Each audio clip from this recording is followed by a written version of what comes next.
Welcome into NFL Daily. I'm your host, Jack Sperry. Today on the show, we're going to be talking about three quarterbacks that I think are going to be way better this year than people think heading into the 2025 NFL season. Before we get into the content today, if you want to follow me on X for quarterback analysis, on Twitter, you can find me at Jack_Sperry. I'm going to be releasing my top 32 quarterback rankings in just a couple of weeks, guys. In the lead up to that, I'm going to be putting out quarterback analysis just about every single day on my X account. So if you want to follow me, you can find me at Jack_Sperry. I greatly appreciate your guys' support. So today's criteria for today's video is I have handpicked three current starting quarterbacks in the NFL that I don't think most people consider to be top 15 guys in the league that I think could be considered top 10 quarterbacks in the league this year by the end of the season. So we'll start here with our first name, which is Las Vegas Raiders quarterback Geno Smith. Of course, Geno had a career renaissance there in Seattle.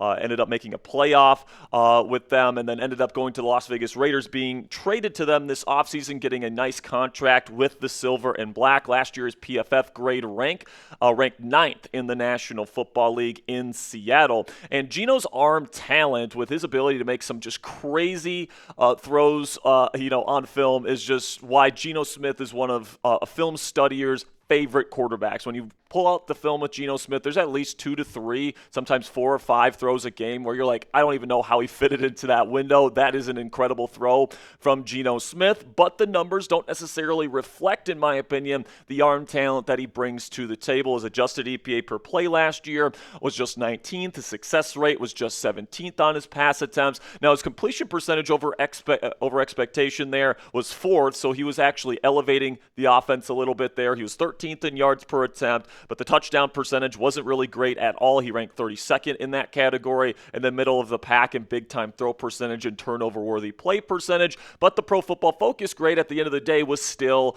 top 10. And I think the reason for that, guys, is because Geno Smith was actually elevating Ryan Grubb's terrible offensive scheme for most of last season in Seattle. It was a lot of very vanilla, kind of, four verts types of concepts there, and it was kind of a college offense that Seattle was trying to run last year, and then Geno Smith just wasn't really, able to elevate that group to a top 10 unit in the league because he wasn't really working with a whole lot schematically that a lot of other quarterbacks have to deal with in the league. And you guys can see as well that the pass protection in Seattle just wasn't very good last year. They had 2 full-time starters there at Anthony Bradford and Laken Tomlinson, whose pass protection grade dipped below 60. The only one above a 70 was left tackle Charles Cross. The offensive line was definitely a big issue for the Seattle Seahawks in pass protection last year. And now Geno Smith is going over to the Las Vegas Raiders, where their pass protection situation along the offensive line is a lot better. There's only one player on this offensive line heading into the year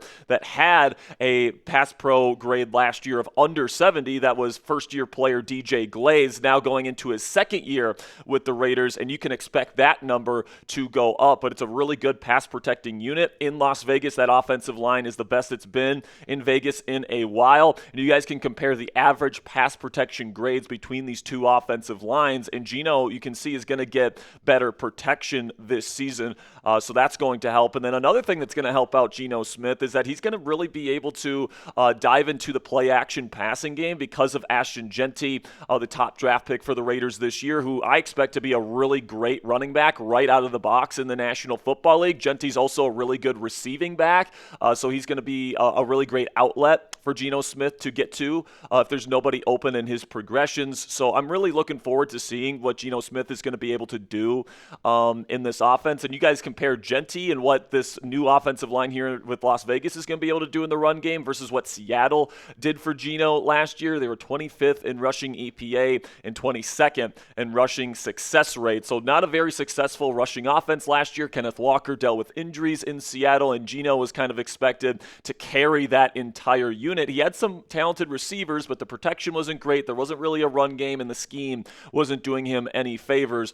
So I think this year in Chip Kelly's offense there with Las Vegas, with the improved protection, with the improved run game, I like some of their young weapons that they've got there in Vegas. They got Brock Bowers. I like Jacoby Myers. I think he's extremely underrated, and they have some young players that I like Jack Besh and Deontay Thornton, rookie out of Tennessee, coming in as receivers. So I really like Geno Smith's arm talent. I think he's been been one of the more slept on starting quarterbacks in the league, and he's honestly elevated that Seattle Seahawks offense over the last several years. He hasn't had the production to say, yes, he is a bona fide top 10 quarterback, at least not yet, but this might be the year that he finally breaks through. But let me know what you guys think down there in the comments section. Name a quarterback that doesn't get enough love. Let me know your guys' underrated quarterback pick down there in the comments section for today's pin question. When YouTube throws you an ad break here in just a couple of seconds. And also we're going to be talking about our friends at Fanatics today. While I'm talking about Fanatics today, let me know a quarterback that doesn't get enough love.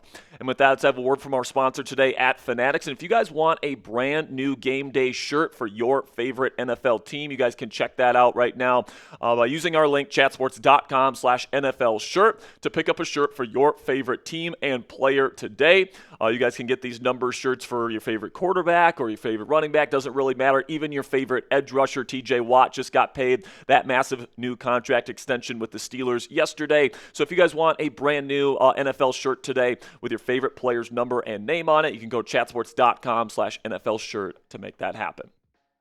Our next quarterback on this list here is Trevor Lawrence, the former number 1 overall pick out of Clemson. He is now going into yet another season here in Jacksonville where we are waiting for that breakout year. Last year, he only ranked 19th in Pro Football Focus grading. In full disclosure, it wasn't a great season for T-Law in the final season of the Doug Peterson era. And to be quite frank with you, Dougie P's offense, is absolutely ancient, and it's an absolute joke at this point. And it was definitely reflected in Trevor's numbers last year. He also dealt with some shoulder injury stuff as well, but his EPA numbers was just 24th. His success rate was only 23rd.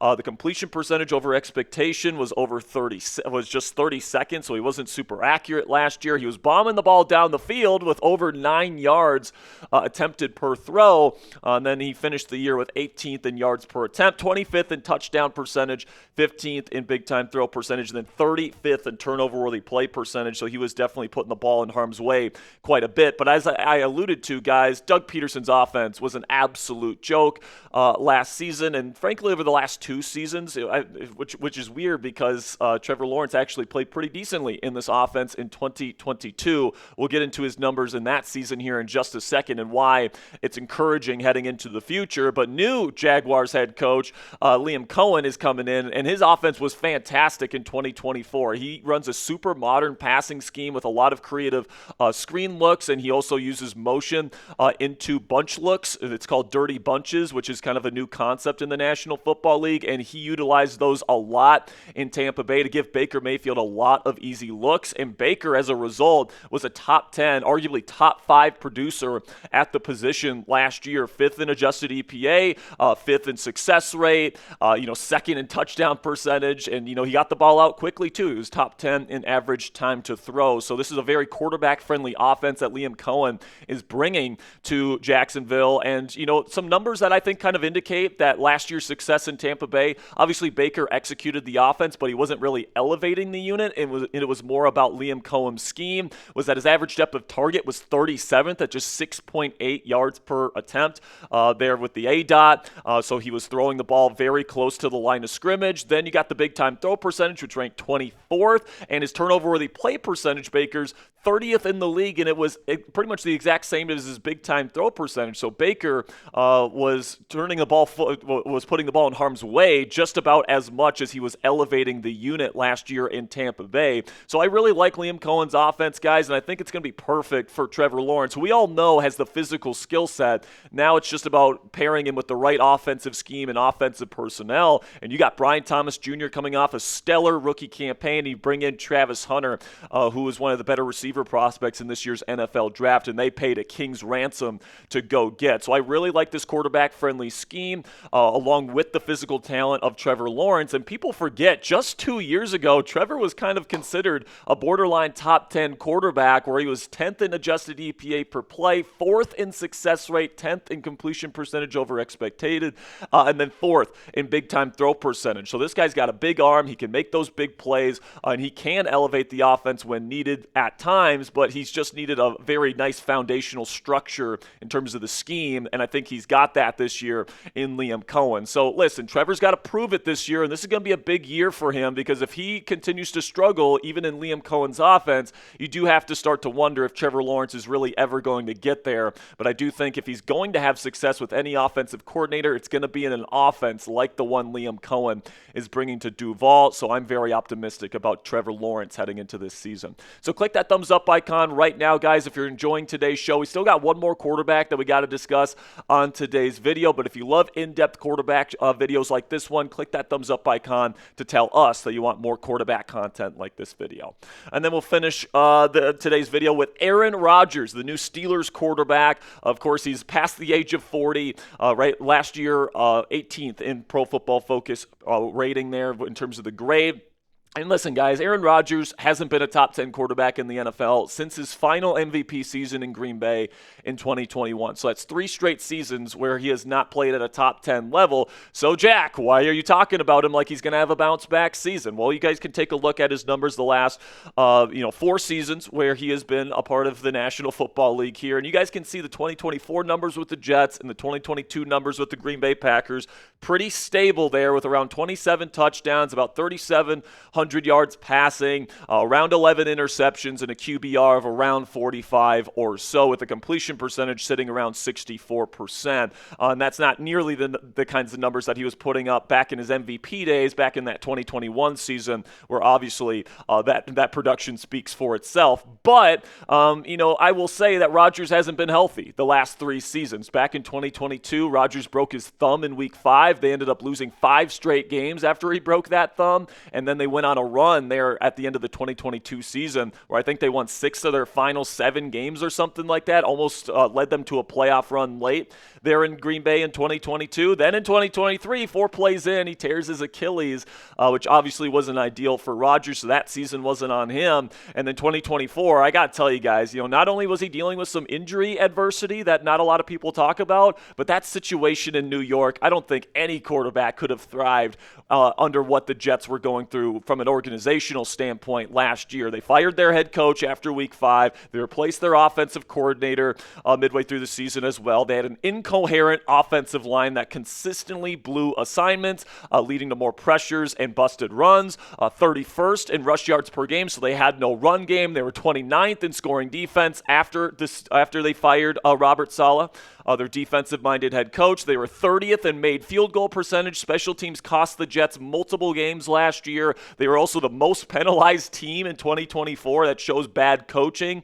And then to go along with that, Aaron Rodgers not only was recovering from a torn Achilles, but he was playing with a partially torn hamstring. He had an MCL sprain during the season, and he also was dealing with a low ankle sprain. So he was playing through injury with all this stuff that was just crumbling around him in New York. And you guys can take a look at the advanced stats, and on paper they don't look very good. Just 22nd in adjusted EPA per play, 28th in success rate, and 36th in completion percentage over expectation. So those advanced numbers don't look very good on paper for Aaron Rodgers last year. But let's compare Aaron Rodgers' numbers last year to what the quarterback situation looked like the year prior in the same offense with Zach Wilson. And when you compare Rodgers' numbers to Wilson's, it's pretty clear that Rodgers was the far better quarterback in New York the last 2 years. And honestly, Rodgers maybe even held up that New York Jets team, especially down the stretch when he started to play better. So